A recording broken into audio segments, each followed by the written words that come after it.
যে সমস্ত নারীরা 5টি সূরার আমল করবে, 5টি সূরা দৈনন্দিন জীবনে পড়বে, আল্লাহ তাআলা তার কপাল খুলে দিবেন, তাকে আল্লাহ তাআলা জান্নাতে দিয়ে দিবেন। কোন সুবহানাল্লাহ। মা বোনেরা কি আমল করবে এটা জানে না। আমাদের পুরুষেরা, আমাদের ভাইয়েরা কি আমল করবে জানে না। বিশ্বনবী মুহাম্মদ রাসূলুল্লাহ সাল্লাল্লাহু আলাইহি সাল্লামের হাদিস থেকে জানা যায় 5টি সূরার আমল যে ব্যক্তি করবে। কয়টি সূরা?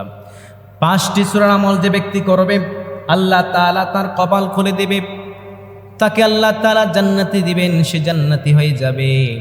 আমাদের জীবনে অনেক আমল আমরা করে থাকি, অনেক গুনাহও করে থাকি, জীবনে আমরা অনেক কাজ করে থাকি দৈনন্দিন জীবনে। কিন্তু আপনার দৈনন্দিন জীবনে যদি 5টি সূরার আমল আপনার রুটিনে রাখতে পারেন, 5টি সূরা যদি আপনি আমল করতে পারেন রীতিমতো ভাবে, আল্লাহ তাআলা আপনাকে জান্নাতে দিয়ে দিবেন। কোন সুবহানাল্লাহ। আমরা জান্নাতে যদি যেতে চাই, জাহান্নাম থেকে যদি বাঁচতে চাই, তাহলে এই 5টি সূরার আমল যদি আমরা করতে পারি, আল্লাহ তাআলা অবশ্যই আমাদেরকে জান্নাতে দিবেন। আমাদের মা বোনেরা, আমাদের ভাইয়েরা দৈনন্দিন জীবনে অনেক আমল করে থাকে, কিন্তু এই 5টি সূরার আমল করে এমন মানুষ কমই আছে, জানেই না যে 5টি সূরার আমল করলে আল্লাহ জান্নাতে দিবে, এটা জানি না। হয়তো আমরা এই সূরাগুলোর নাম জানি, এই 5টি সূরার নাম জানি না এমন কোনো মানুষ নাই, কিন্তু এই 5টি সূরার আমল যদি আমি করতে পারি, তাহলে আল্লাহ তাআলা অবশ্যই আমাকে আপনাকে জান্নাতে দিবেন। কোন সুবহানাল্লাহ। বিশ্বনবী মুহাম্মদ রাসূলুল্লাহ সাল্লাল্লাহু আলাইহি সাল্লামের হাদিস থেকে জানা যায়, কোনো বান্দা যদি, কোনো নারী এবং পুরুষ যদি সকালে ঘুম থেকে যে ফজর নামাজ পড়ে, ফজর নামাজ আদায় করার পরে যদি সূরা ইয়াসিন পড়ে, আল্লাহ তাআলা তাকে আরশের নিচে ছায়া দান করে দিবেন। কোন সুবহানাল্লাহ।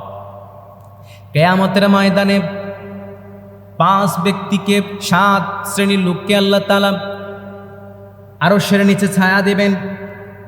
7 শ্রেণীর লোককে আল্লাহ তাআলা কিয়ামতের ময়দানে আরশের নিচে ছায়া দিবেন।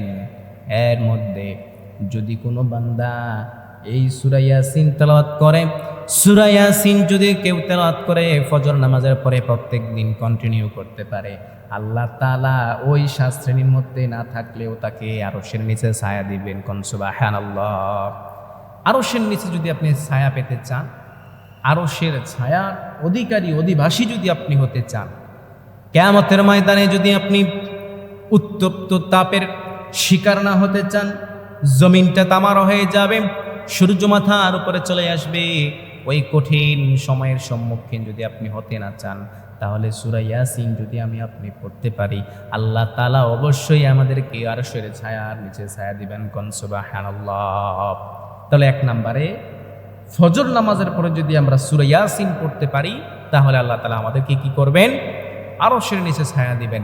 আমরা আল্লাহ তাআলার কাছে তৌফিক কামনা করছি, আল্লাহ তাআলা যেন আমাদেরকে সূরা ইয়াসিন ফজর নামাজের পরে পড়া তৌফিক দান করেন। সকলে পড়ি আমিন। 2 নম্বরে যোহর নামাজের পরে যদি, যোহর নামাজের পরে কোনো বান্দা, কোনো বান্দি যদি সূরা ফাতাহ পড়ে, সূরা ফাতাহ পড়লে পরে আল্লাহ তাআলা তাকে সব সময় বিপদ মুসিবত থেকে হেফাজতে রাখবেন। তাকে কি করবেন? তাকে কামিয়াবি দান করবেন। কি করবেন? সে যে কাজ করতে চাইবে, যেখানে যাবে, আল্লাহ তাআলা তাকে সম্মান এবং রিজিক বৃদ্ধি করে দিবেন। কখনো তাকে আল্লাহ তাআলা কি করবে না? অসম্মানী করবে না। তাকে আল্লাহ তাআলা কামিয়াবি দান করবেন, সে সবসময় উন্নতি তারাক্কি করতে পারবে। তাহলে যোহর নামাজের পরে ফাতাহ পড়বেন।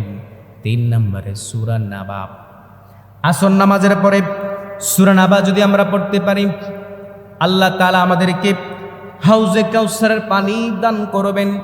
কিয়ামতের ময়দানে মানুষ 50,000 বছর দাঁড়িয়ে থাকার পরে যখন পানি পানি করতে করতে মানুষগুলো চিৎকার করবে, গলা ফেটে যাবে, তখন আল্লাহ তাআলা কিছু মানুষদেরকে রাহমাতুল লিল আলামিন মুহাম্মদুর রাসূলুল্লাহ সাল্লাল্লাহু আলাইহি সাল্লামের মাধ্যমে হাউজে কাউসারের পানি পান করাবেন। এর মধ্যে একটি হলো, যে ব্যক্তি সূরা নাবা আসর নামাজের পরে পড়বে, আল্লাহ তাআলা তাকে কি করবেন?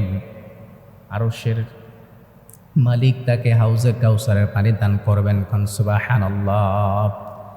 4 নম্বরে সূরা মাগরিবের পরে যদি কেউ সূরা ওয়াকিয়া পড়ে, সূরা ওয়াকিয়া পড়লে পরে আল্লাহ তাআলা তাকে মৃত্যুর কষ্ট থেকে হেফাজতে রাখবেন।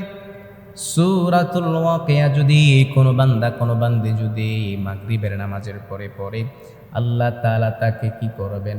কিয়ামতের কষ্ট থেকে হেফাজতে রাখবেন, মৃত্যুর কষ্ট থেকে হেফাজতে রাখবেন, বিভিন্ন মুসিবত থেকে তাকে হেফাজতে রাখবেন। 5 নম্বরে বিশ্বনবী সাল্লাল্লাহু আলাইহি সাল্লামের হাদিস থেকে জানা যায়, কোনো বান্দা কোনো বান্দি যদি ঘুমানোর পূর্বে, এশার নামাজের পরে, ঘুমানোর পূর্বে সূরাতুল মুলক পড়বে, সূরাতুল মুলক যে বান্দা যে বান্দি তেলাওয়াত করবে, আল্লাহ তাআলা তাকে জান্নাতি হিসেবে কবুল করে নেবেন। কোন সুবহানাল্লাহ।